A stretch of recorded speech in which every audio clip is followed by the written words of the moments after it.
Hey everyone, Meteorologist Joe Martucci here at your Thursday evening update on Ian, what we can expect here. Here are the cliff notes. Stiff winds from Friday until Tuesday with minor wind damage. I think for the most part, we're going to be okay. It shouldn't be that significant. Tidal flooding during the PM high tides Saturday, Sunday, Monday, Tuesday, and Wednesday here across the area. Rain is where I'm most uncertain about. Definitely going to see periods of heavy rain on Saturday, more than likely on Tuesday as well. It's just what happened Sunday and Monday as well. And then minor to moderate beach erosion likely. We have already seen some beach erosion already on our Thursday here. We do have a rip current statement in effect for Friday because the waves and the way the sea is going, it will be dangerous to be out there in the water. Here is Ian right now. It is spinning as a category 1 hurricane here. There was some thought about whether or not this would be a hurricane when it exited off the Florida coast. It is. It is a Cat 1. It's 215 miles to the south of Charleston. It will get to Charleston as we go into Friday afternoon and then become a remnant storm as we go into Friday night and into Saturday here. Now, this is what it kind of looks like for us. You see the circulation of being kind of dying out and going into West Virginia, and then another piece of moisture that moves offshore.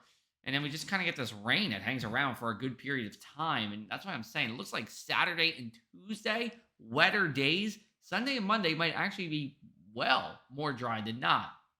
For tonight will be more dry than not. Here we're just talking about a thickening clouds as we go into our Thursday night. Your bus stop forecast for Friday here, cloudy at 7 a.m., cloudy at 9 a.m. here. Temperature is fairly seasonable, around 60 degrees. And over at the shore, we'll be in the 60s as we go into our morning here. Friday's highs only in the mid 60s, pretty similar to Thursday, just with more cloud cover around there. Notice those winds kicking up out of the northeast with time. That's going to help to start build up those seas, and we get that coastal flooding on Saturday. So here's a look at our future cast. This is from the GFS model. This is the American forecast model. Let's just give you an idea of what the radar could look like here. So I do think Friday during the daytime hours is dry. Then by about 6 or 7, just starts to enter Cape May, but doesn't really become widespread until closer to midnight here. Periods of heavy rain as we go into our Saturday morning. And then as we go into the afternoon, that heavy rain moves away. And then we're talking about more lighter rain as we go into our Saturday night. Sunday, we're talking about heaviest rain near the coast here, but that's not even a given. It could be mostly dry even at the shore. That's where the uncertainty comes in.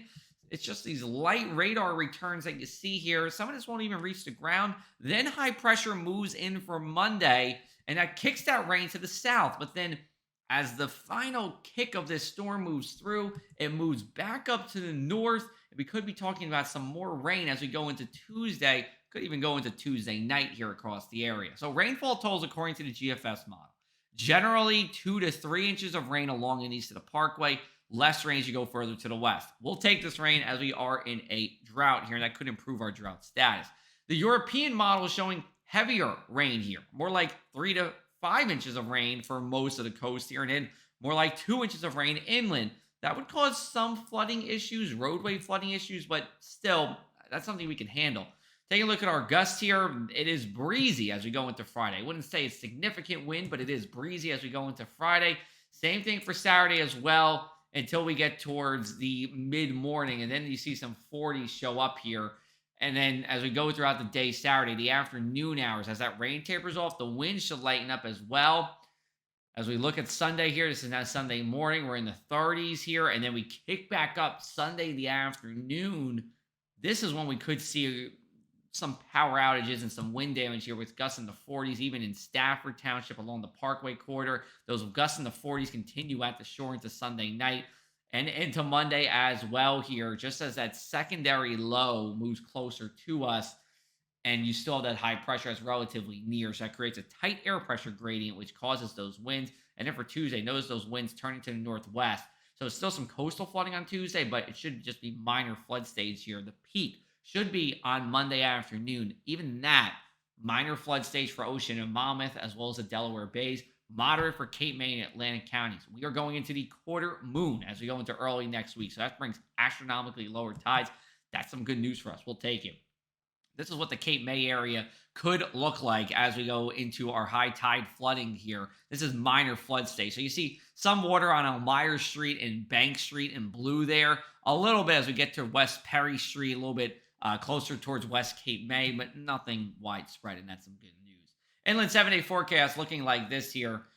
Saturday, we're talking about rain for a good part of the day. Perhaps a couple peaks of sun Sunday and Monday, and even Tuesday as well. But rain is possible, if not likely, at times for all three of those days. Temperatures drop well into the 60s on the lower end as that rain and the strong northeast to east winds come through. And then as we go into the middle part of next week, warming back up and drying out. We're going to have more details for you on Ian. We have a full write up for you in our Friday morning update. You can go to our website, pressabac.com